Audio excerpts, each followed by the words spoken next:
Buenos dias, boys and girls. How is everybody today? Good!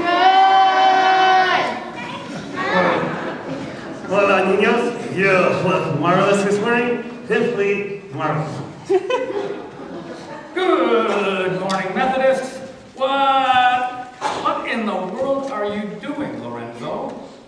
Oh, I'm just trying to do what my Sunday school teacher told me to do. She's an acupuncturist? No, I'm not puncturing myself. I'm trying to imagine what it would be like to be Pierre. You know, our friend, the French-Canadian porcupine. But what does that have to do with Sunday school? Well, my Sunday school teacher told us that we should never criticize anyone until we walk a mile in their zapatos.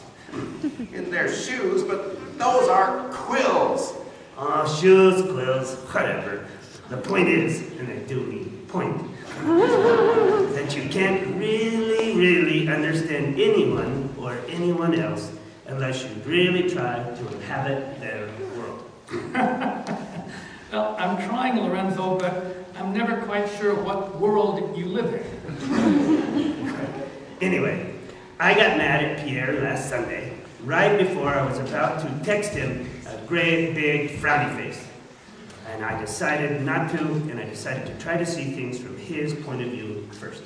Well, good idea. So, what did he do to make you mad enough to want to text him a frowny face? He poked me with his quills. Right during church, the quietest part, during the prayers, when Pastor Dave was asking if anyone had any prayer requests, and that's when Pierre leaned over toward me, and in the silence I said, "Ow!" It was very embarrassing, especially when Pastor then said a prayer for me. Assuming I was having a hard week, it was in great English. But did Pierre do it on purpose? No, did he do it on purpose? Of course he did. He thought I was in great English. No, Pastor Dave, I didn't mean that. I mean, did Pierre do it on purpose? Oh, no. He just scooted over to make room for the little fidgety Nino next to him who nearly poked him in the eye with his bow. His bow? See, I guess his mom had brought this little Suzuki violin along with her to church to help keep him occupied during the service. Anyway, Pierre was dodging the bow on the high notes, and he bumped into me, and it hurt. And I said, "Ow!" And then suddenly the whole congregation was praying for me, thinking I was dying or something.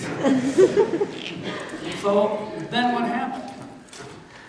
I guess his mom had brought Lois in. Oh, well, he put away the bow, and I didn't want them to be mad at me for pretending to be dying.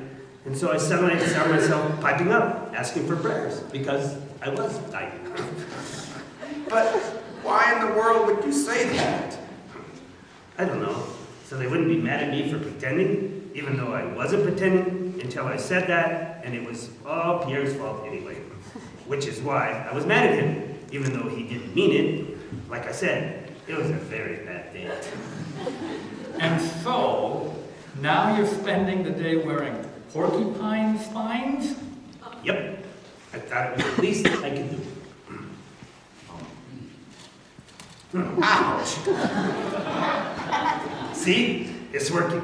I'm beginning to understand Pierre better already. Ow! Stop that! Well, I can see now that you're having sharp, pointy quills all over your body is harder than you think. Yes, it's much harder than having soft fur. And bad breath. Yeah, but now you've got quills and bad breath. Oh, gotta take that? Oh, whatever.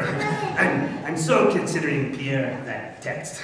You're reconsidering sending him a text. Maybe you should have planned on talking to him anyway instead of zipping off some random text. That is so Jurassic Park.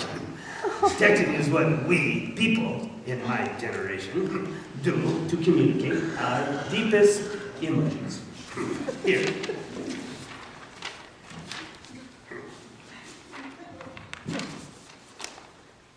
A smiley face.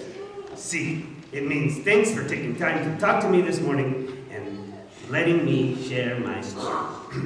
Well, sharing stories is what we Christians do. It's what Jesus did. He didn't come down just to draw emoticons on the sand with his fingers. He told stories, and he lived the stories. And so now we tell the stories, which helps connect us to God and to each other. We love because God first loved us. Hold it a minute. Well, now what are you doing? I'm texting again. It says, I love you. Thanks for being my friends. Hey, thanks, Lorenzo. We love you too. And thanks for being part of God's continuing story as it unfolds for us and for this church. And now, is this going to be another or what?